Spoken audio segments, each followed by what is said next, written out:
गेल्या 13 वर्षापासून बाळगंगा प्रकल्पग्रस्तांच्या मागण्या प्रलंबित असल्याने बाळगंगा संघर्ष समितीने जिल्हाधिकारी यांना 12 एप्रिल 2024 रोजी येणाऱ्या लोकसभा, विधानसभा, जिल्हा परिषद आणि पंचायत समिती निवडणुकीवरती बहिष्कार टाकल्याचे निवेदन दिले होते.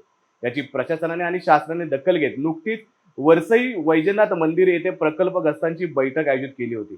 मात्र प्रकल्पग्रस्तांनी एकत्र येऊन जोपर्यंत संपूर्ण मागण्या पूर्ण होत नाही तोपर्यंत बहिष्कार कायम ठेवण्याचा निर्णय घेतला आहे.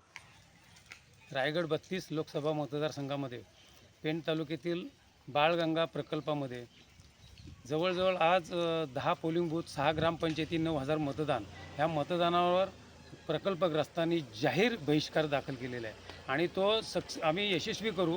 कारण इलाज नाही आमचा.